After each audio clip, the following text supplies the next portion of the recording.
अब वो कहता है कि रैस म्यूटेशंस बहुत से ह्यूमन ट्यूमर्स में दिखाई गई हैं, जैसे कि पैंक्रियाटिक ह्यूमन ट्यूमर में 90% रैस म्यूटेशंस होती हैं, कोलोन ह्यूमन ट्यूमर में हमारे पास 50% होती है, और जो हमारे पास लंग ह्यूमन ट्यूमर है उसमें 30% रैस म्यूटेशंस होती हैं। ठीक है, अगला जो प्रोसेस है वो है जीन एम्प्लीफिकेशन का, जिसके ज़रिए प्रोटो ऑन्कोजीन्स में कन्वर्ट होती हैं। ठीक है, इसमें होता कुछ इस तरह से है कि कुछ डीएनए सीक्वेंसेस ना एम्प्लीफाई कर जाते हैं। ऐसा कुछ कैंसर्स में देखा गया है कि कुछ डीएनए सीक्वेंसेस जब एम्प्लीफाई कर जाते हैं तो हमारे पास ऑन्कोजीन्स प्रोड्यूस होती हैं। जैसे कि अगर एंटी कैंसर ड्रग हमारे पास मिथोट्रेक्सेट है, उसकी जब जीन्स एम्प्लीफाई करेंगी तो हमारे पास ऑन्कोजीन्स प्रोड्यूस हो सकती हैं। ठीक है, अब जो एंटी कैंसर ड्रग होती है ना, इसकी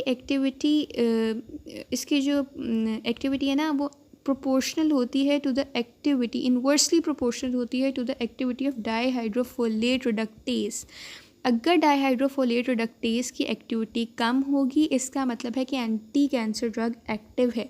लेकिन अगर हमारे पास डाईहाइड्रोफोलेट रिडक्टेज की एक्टिविटी ज़्यादा है तो इसका मतलब है कि हमारे पास जो एंटी कैंसर ड्रग है वो इनएक्टिव है। ठीक है, तो इस तरह से जीन एम्प्लीफिकेशन जो है वो एंटी कैंसर ड्रग जैसे कि मिथोट्रेक्सेट हो गया उसको भी एम्प्लीफाई करती है, उसकी जीन्स को भी एम्प्लीफाई करती है और ऑन्कोजीन्स प्रोड्यूस करती है। ठीक है, इसके अलावा एक और हमारे पास एग्जांपल है मिक्स प्रोटो ऑन्कोजीन की। इसमें क्या होता है, मिक प्रोटो ऑन्कोजीन में हमारे पास जब ये मिक प्रोटो ऑन्कोजीन एक्टिवेट होती है ना तो इससे ऑन्कोजीन प्रोड्यूस होती है। ये कार्सिनोजेनेसिस कॉज कराती है और एवियन ल्यूकीमिया कॉज कराती है। ठीक है, तो ये था जीन एम्प्लीफिकेशन का प्रोसेस, जिसके ज़रिए प्रोटो ऑन्कोजीन्स जो है वो ऑन्कोजीन्स में कन्वर्ट होती हैं। ठीक है, इसके बाद जो अगला प्रोसेस जिससे प्रोटो ऑन्कोजीन्स ऑन्कोजीन्स में कन्वर्ट हो रही हैं वो है हमारे पास क्रोमोसोमल ट्रांसलोकेशन का। इसमें इस तरह से होता है कि आपका जो जेनेटिक मटेरियल है जब वो रीअरेंज करता है ना अपने आप को, यानी होता ये है कि आपका जो क्रोमोसोमल सीक्वेंस होता है ना वो एक दूसरे के साथ जॉइंड होता है, उसके जो फ्रेगमेंट्स होते हैं ना एक दूसरे के साथ जॉइंड होते हैं। ठीक है, जब ये फ्रेगमेंट्स स्प्लिट कर जाते हैं ना तो क्या होता है कि आपका जेनेटिक मटेरियल रीअरेंज होकर एक नई ही शक्ल ले लेता है। ठीक है, यानी पहले जो उसकी अरेंजमेंट थी उससे डिफरेंट होती है अब इसकी new arrangement due to splitting of the fragments of chromosomes. ठीक है, जिसकी वजह से क्या होता है कि प्रोटो ऑन्कोजीन्स ओवर एक्सप्रेस करेंगी, और जब प्रोटो ऑन्कोजीन्स ओवर एक्सप्रेस करती हैं तो उससे हमारे पास ऑन्कोजीन्स प्रोड्यूस होती हैं। ठीक है, ऐसा देखा गया है बर्केट लिम्फोमा में। ठीक है, बर्केट लिम्फोमा में बेसिकली ह्यूमन बीटा लिम्फोसाइट्स का कैंसर होता है। ठीक है, और ये एक बहुत ही अच्छी एग्जांपल है क्रोमोसोमल ट्रांसलोकेशन की।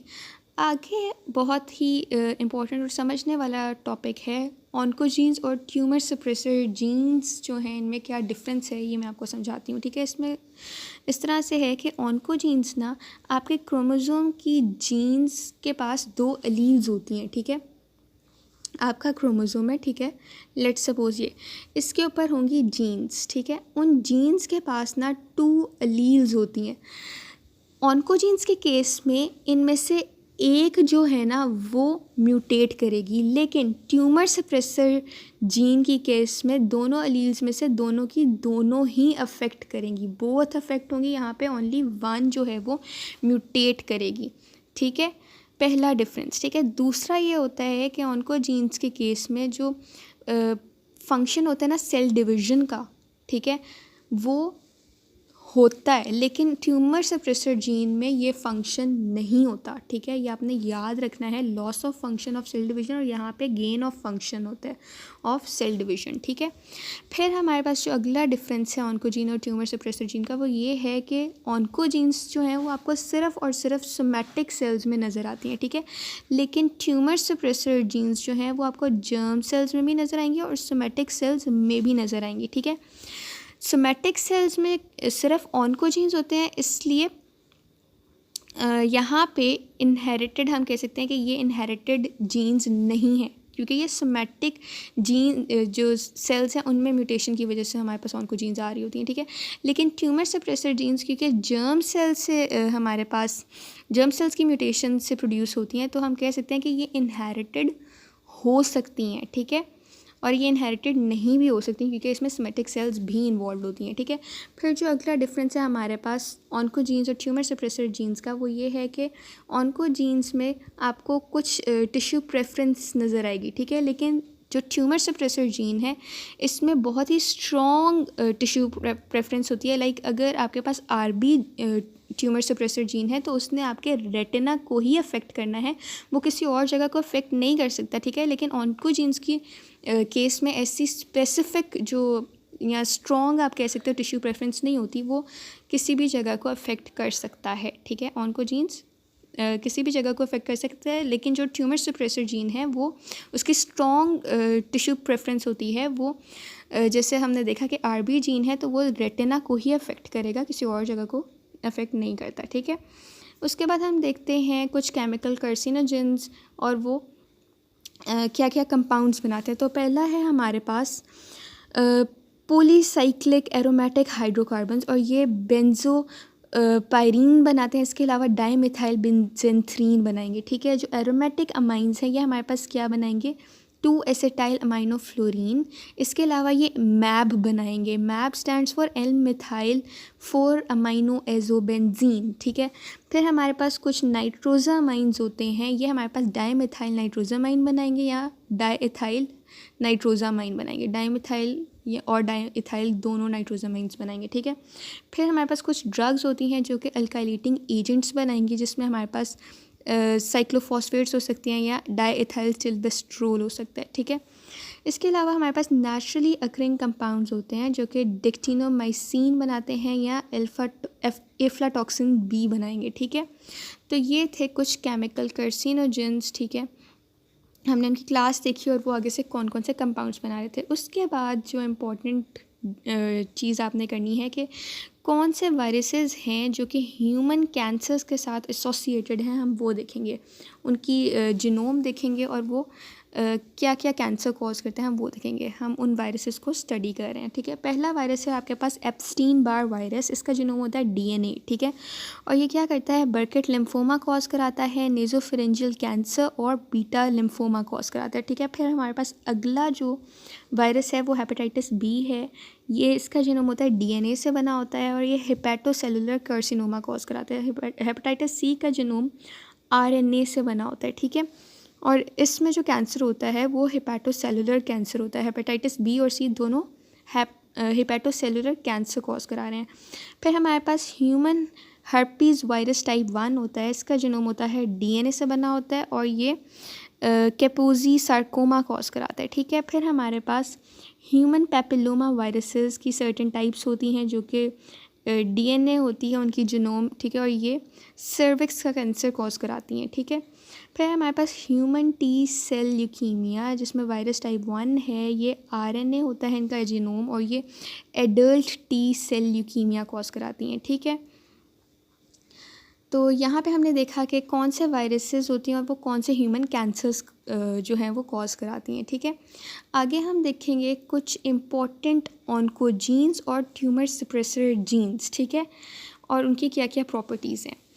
जो मिक और रैस है ना, ये होती हैं ऑन्कोजीन्स, ठीक है। जो हमारे पास मिक और रैस है ना, ये हमारे पास ऑन्कोजीन्स है, ठीक है। ये देखें, मिक और रैस हमारे पास क्या है, ऑन्कोजीन्स, ये मैंने ब्लू से लिखे हुए हैं, ठीक है। और जो रेड से लिखे हुए हैं ये ट्यूमर सप्रेसर जीन्स हैं जिनमें पी जाता है और हमारे पास आरबी आ जाता है। ये दोनों हमारे पास क्या हैं, ट्यूमर सप्रेसर जीन्स हैं।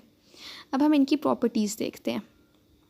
पहले हम देखेंगे मिक की प्रॉपर्टी, ठीक है। तो मिक जो कि एक ऑन्कोजीन है, ठीक है, पहले हम दोनों ऑन्कोजीन्स की प्रॉपर्टीज़ देख लेंगे, फिर दोनों ट्यूमर सप्रेसर जीन की प्रॉपर्टीज़ देख लेंगे। मिक जो कि एक ऑन्कोजीन है, ठीक है, ये क्या करता है, ये आपके डीएनए बाइंडिंग ट्रांसक्रिप्शन फैक्टर को इंकोड करता है, ठीक है।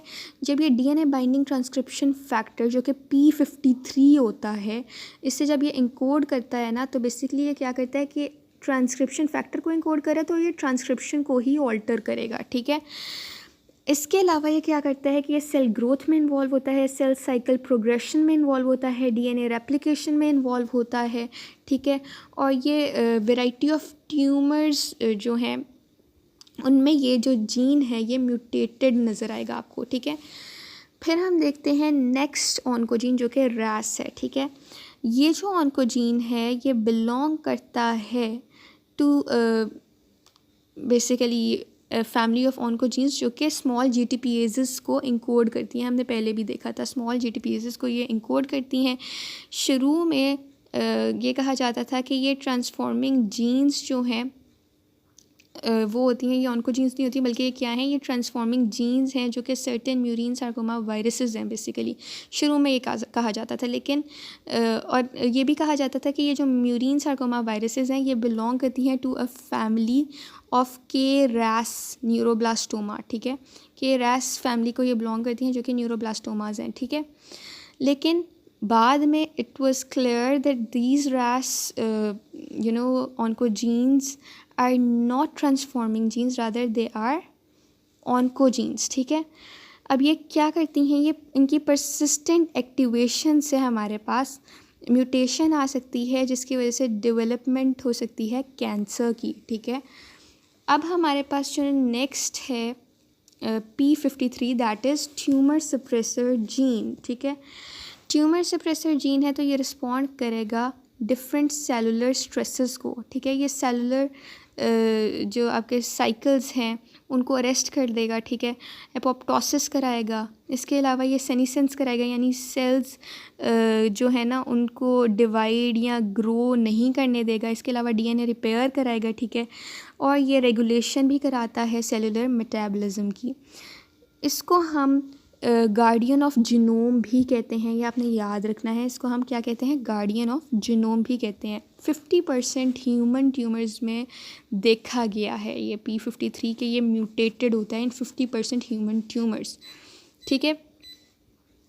अब हम देखते हैं आरबी जो है ट्यूमर सप्रेसर जीन है, ठीक है। और ये आरबी प्रोटीन को इंकोड करता है, जैसे कि नाम ही बता रहा है। ये आपके सेल साइकिल को रेगुलेट करेगा।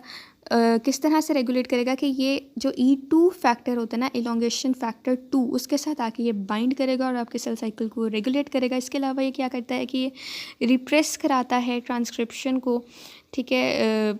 उन जीन्स की ट्रांसक्रिप्शन को ये रिप्रेस कराएगा जो कि एस फेज़ में इन्वॉल्व होती हैं। आपके सेल साइकिल के एस फेज़ में जो हमारे पास जीन्स होती हैं, ट्रांसक्रिप्शन जीन्स होती हैं, उनकी ट्रांसक्रिप्शन को ये रिप्रेस कर देगा, ठीक है। इसके अलावा ये क्या करता है, अगर इनकी म्यूटेशन हो जाए आरबी जीन की तो इसकी वजह से रेटिनोब्लास्टोमा होता है, ये हमने पहले भी देखा है, ठीक है। और ये इन्वॉल्व है in the genesis of certain other tumours, ठीक है। तो यहाँ पे आपका ये ऑन्कोजेनेसिस कंप्लीट होता है। आई होप आप सबको समझ आ गई होगी। Thanks for watching.